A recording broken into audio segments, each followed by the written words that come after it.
Salve, salve, rapaziada. Bom, eu vou direto ao ponto. Hoje eu quero falar de um conceito chamado Shadow Banking.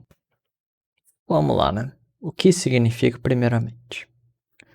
Shadow Bank, da tradução livre, significa sistema bancário sombra ou sistema bancário paralelo. E o que ele é? É um conjunto de operações e intermediários financeiros que fornecem crédito em todo o sistema financeiro global de forma informal. Ou seja, por atividades paralelas ao sistema bancário. Algumas instituições ou agentes conseguem financiamento sem passar por uma supervisão ou regulação. Resumindo, é crédito para quem não pode ter crédito no banco formal, algo como um agiota. Imagino que você precisa de um empréstimo, só que você já está endividado no banco. Você está lá com a dívida de, vamos supor, 100 mil. E tu quer uma dívida ali de, vamos supor aqui, não, 2 mil. Você acha que o banco vai te emprestar? Tu já tá devendo aqui, ó. Aí tu vai pedir pra quem? Pra quem tem. Normalmente quem que tem? O agiota. Aí tu pede pro agiota, o agiota te empresta. Bom, se você não pagar, aí não dá muito bom, né? E por ser um sistema paralelo, bom, acho que eu vou explicar mais pra frente, né? Em resumo, é um sistema bancário fora do banco, vamos assim por se dizer. Você consegue pegar empréstimo sem passar por um banco, sem passar por uma verificação se você vai conseguir pagar ou não depois. Alguns tipos. Alguns tipos. Tá? Bancos de investimento e fundos de hedge. Eu vou explicar o que é cada um. Primeiramente pelo bancos de investimento. É uma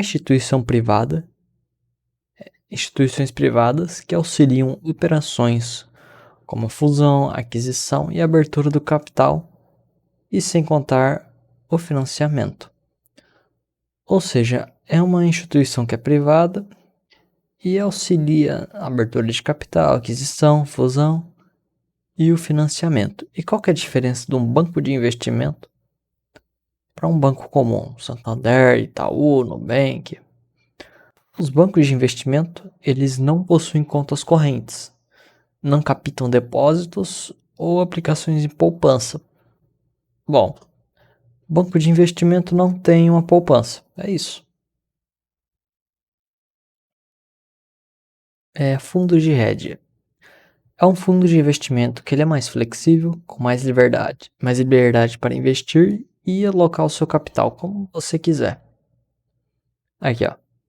Seu objetivo é rentabilidade e, por ele ser mais flexível, como eu disse, lá você vai encontrar de tudo.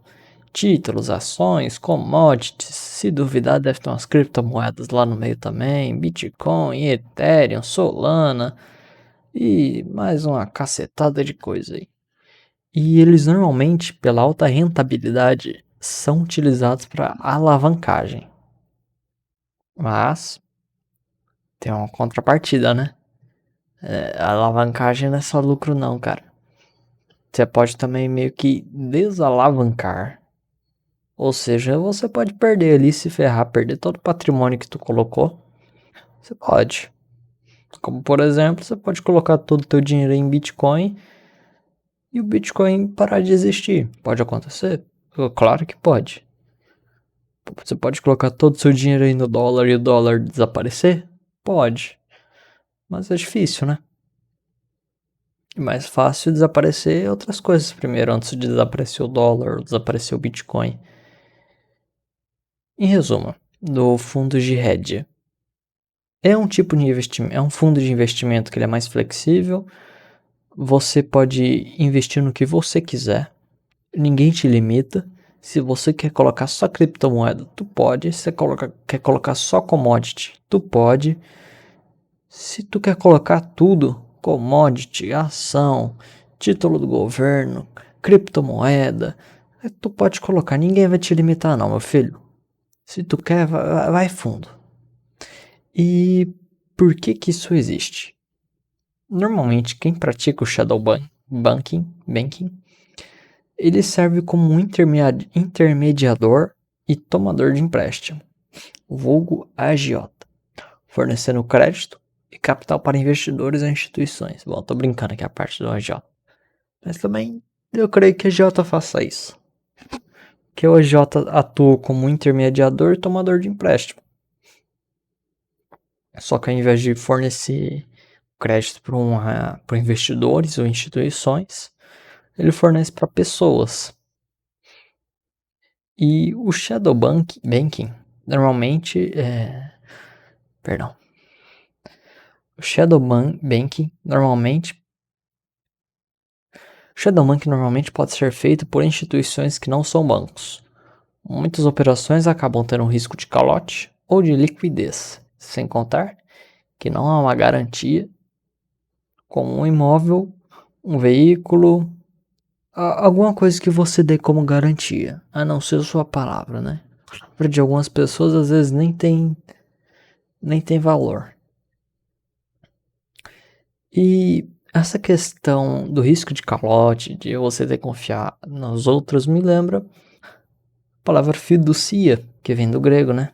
Ou o termo, que é confiança. Você tem que confiar no outro. Teve algumas criptomoedas, normalmente criptomoedas menores, elas têm uma alavancagem gigantesca, coisa de crescer em 1000, 2000% em 2, 3 horas. O cara colocar lá, sei lá, $100 e arrecadar uma grana preta. Mas, como o dinheiro pode fazer isso aqui, o dinheiro do cara, pode fazer isso aqui também, afundar feio. É o risco da alavancagem. É ou subir muito, ou descer muito. É um risco. Quer alavancar? Tudo bem, vai fundo. Não literalmente. Mas tu pode ir fundo mesmo, né? Perder todo o dinheiro. E quais os riscos? Com os empréstimos sem garantias, o risco de calote aumenta. Como que aconteceu em 2008? Como assim? Algumas pessoas associam a quebra de 2008, né? Se não me engano, do setor imobiliário.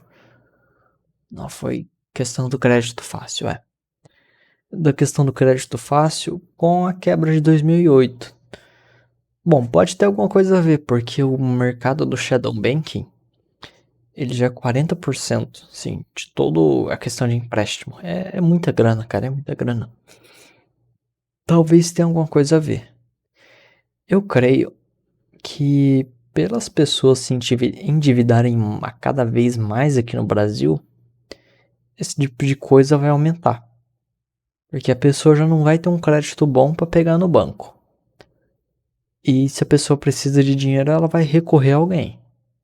E esse alguém, provavelmente ou vai ser um agiota, ou vai ser alguma dessas instituições aqui que eu listei, que eu duvido muito que empreste assim tão fácil, né?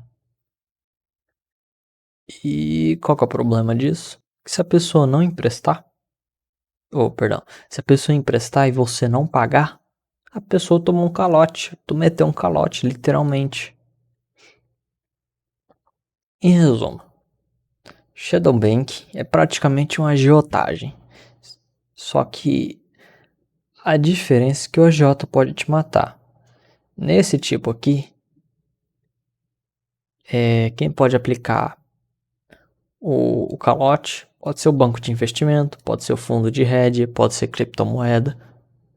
É bem difícil que você consiga aplicar um calote neles. É mais capaz que eles apliquem um calote em você.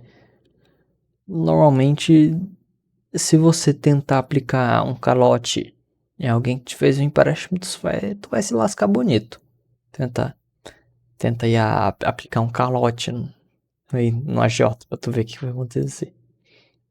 Vão te achar em outro lugar aí. E não vai ser em um lugar bom, tá? Mas é isso, rapaziada. Shadow Banking tem suas vantagens, que é a alavancagem, e tem suas desvantagens. que é o calote, é você perder todo o seu dinheiro. Ou seja, tem que tomar cuidado, analisar bem onde você coloca seu dinheiro. Tu não come qualquer coisa que tu não acha na rua, ou tu come. Tu acha ali um cara que vende um cachorro quente a R$ 5. Pô, extremamente barato e suspeito. Tu vai comer aquilo? Não, poxa. Então não coloca teu dinheiro em qualquer coisa. Teu dinheiro é teu suor. Coloca no que você acredita que é bom. Bom, é isso, rapaziada. Obrigado pela sua atenção e provavelmente deve estar aparecendo algum vídeo por aqui. E é isso. Valeu, falou.